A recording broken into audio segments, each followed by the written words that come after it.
decide Mercer's fate. Until a new guildmaster is chosen, the decision falls to you. Aye, lass. And I've come to a decision. Mercer Frey tried to kill both of you. He betrayed the guild, murdered Gallus, and made us question our future. He needs to die. We have to be very careful, Brynjolf. Mercer is a Nightingale, an agent of Nocturnal. And it's all true. Everything I heard in the stories. The Nightingales, their allegiance to Nocturnal, and the Twilight Sepulchre. Yes. That's why we need to prepare ourselves and meet Mercer on equal footing. Just outside of Riften, beyond the southeast gate, is a small path cut up the mountainside. At the end of that path is a clearing, and an old standing stone. I'd ask you both to meet me there. I have some preparations of my own to make. I'll meet you at the stone.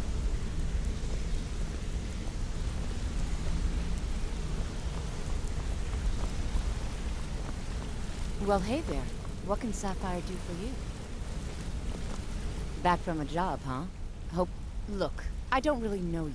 I don't even really know anyone here.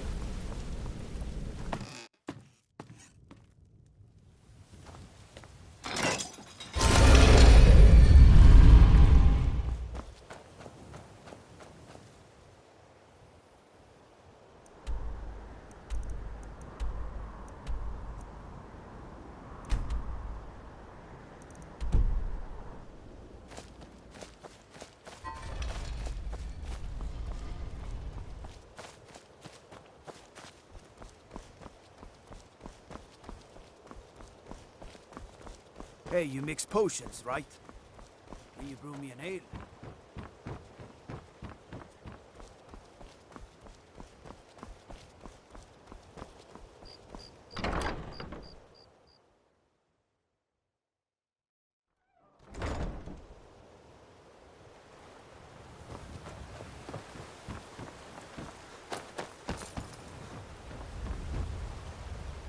Dirge told me you made it into the guild. You need dirt on anything, you talk to me. The only thing I heard is a rumor that a boy named Aventus Aretino in Windhelm has been attempting to contact the Dark Brotherhood. He used to live here in Riften at the orphanage on the other side of town, but I think he ran away. Can't say I blame him. Be seeing you around.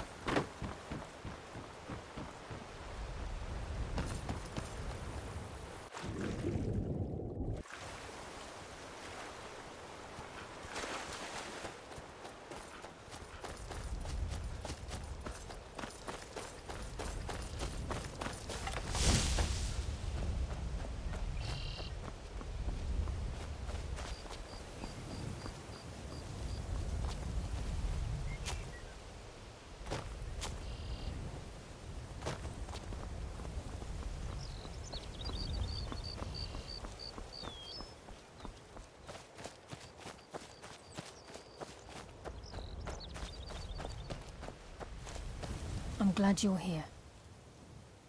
This is the headquarters of the Nightingales, cut into the mountainside by the first of our kind. We've come to seek the edge we need to defeat Mercer Frey. If you'll follow me, I'll try to explain on the way. This way, please.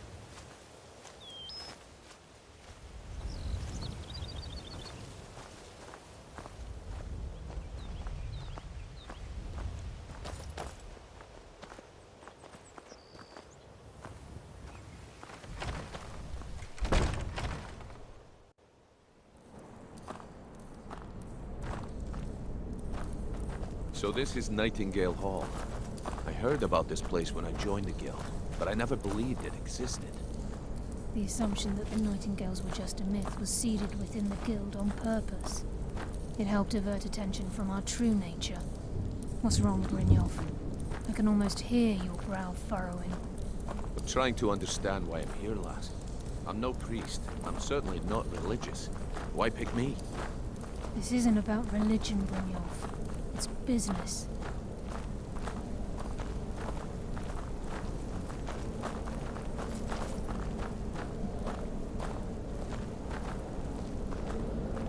This is Nightingale Hall. You're the first of the uninitiated to set foot inside in over a century. Now, if you'll both proceed to the armory to don your Nightingale armor, we can begin the oath. This is enough to make your head spin, eh?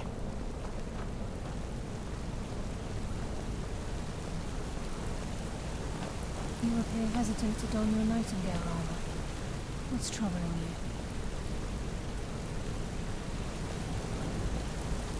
This is enough to make your head spin, eh?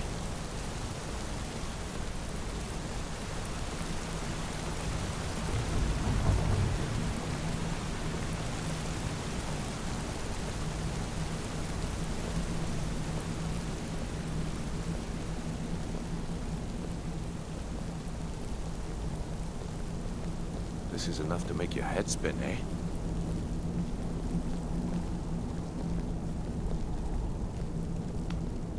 You appear hesitant to don your Nightingale armor.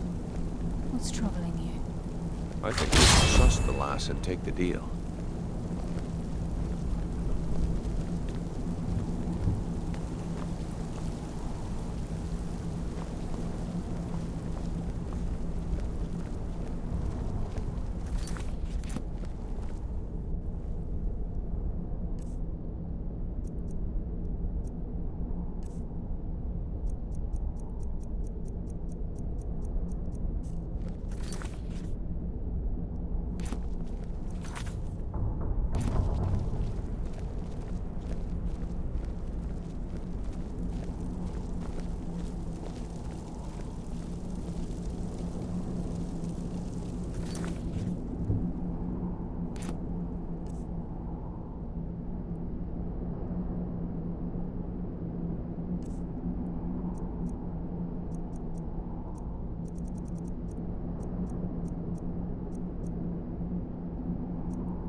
You appear Okay, ready lass. for the oath. We've got these get-ups on. Now what? Beyond this gate is the first step in becoming a Nightingale.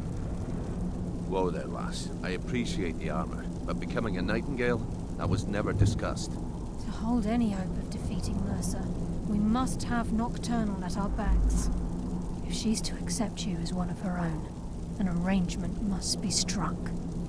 What sort of arrangement? I need to know the terms. The terms are quite simple, Brynjolf. Nocturnal will allow you to become a Nightingale and use your abilities for whatever you wish. And in return, both in life and in death, you must serve as a guardian of the Twilight Sepulchre. Aye, there's always a catch. But at this point, I suppose there isn't much to lose. If it means the end of Mercer Frey, you can count me in. What about you? Are you ready to transact the oath with Nocturnal? Good. After I open the gate, please stand on the western circle.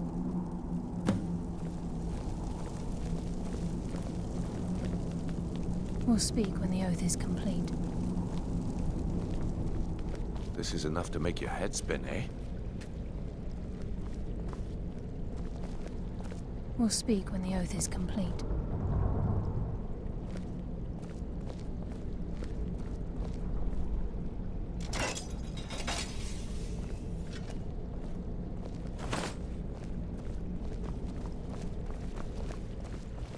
Time's wasting, and Mercer's still out there. Let's get this show on the road.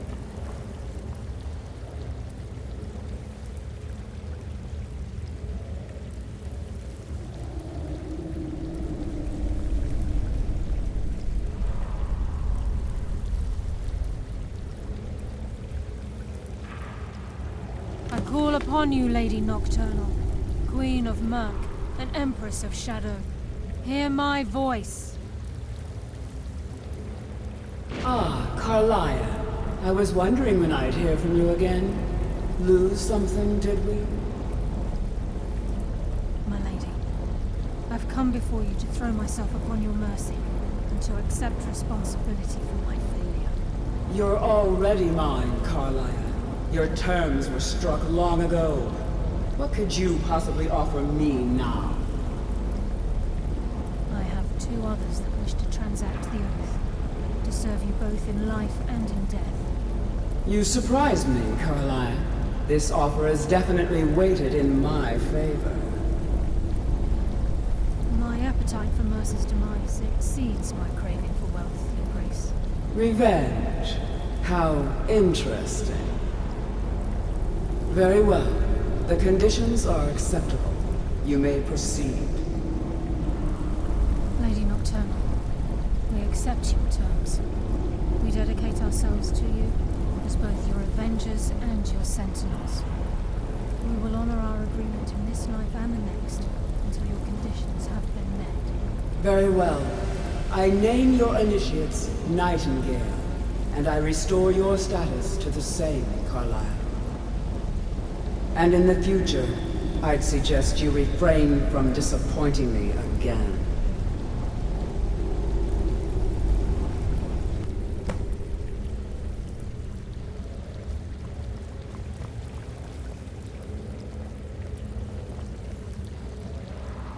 Now that you've transacted the oath, it's time to reveal the final piece of the puzzle to you. Mercer's true crime. Mercer was able to unlock the Guild's vault without 2 keys because of what he stole from the Twilight Sepulchre, the skeleton key. By doing this, he's compromised our ties to Nocturnal and, in essence, caused our luck to run dry. Well, yes, but the key isn't only restricted to physical barriers. All of us possess untapped abilities, the potential to wield great power securely sealed within our minds. Once you realize the key can access these traits, potential becomes limitless.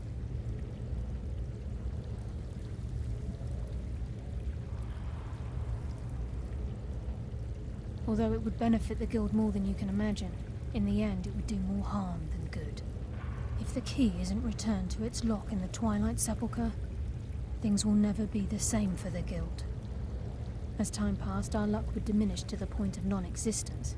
And whether you know it or not, our uncanny luck defines our trade. Very true. In our line of work, it's quite rare we set out to return a stolen item to its rightful owner.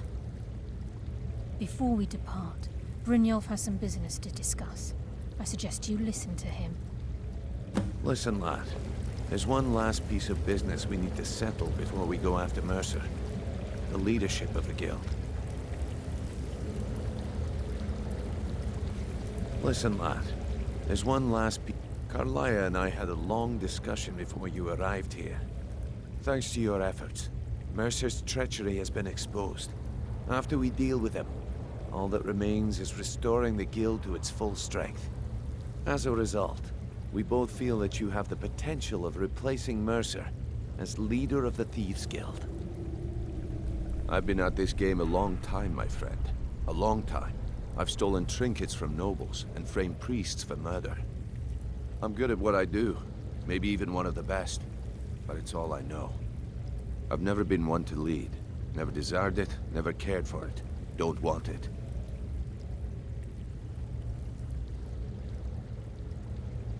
Well, we have a bit of an errand to run before your coronation, so don't get sentimental on me now. Then it's decided. When this is all over and Delvin's contacts assure me that we've regained our footing in Skyrim, we'll handle the details. Until then, we have quite the task ahead. I've been poring over the plans you brought us, and I'm convinced the eyes of the Falmer are in the Dwarven ruins at Erkenthand. Carlia and I will meet you there. Prepare yourself, lad.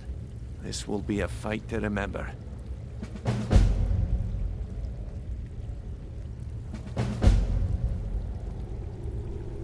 Until next we meet, lad.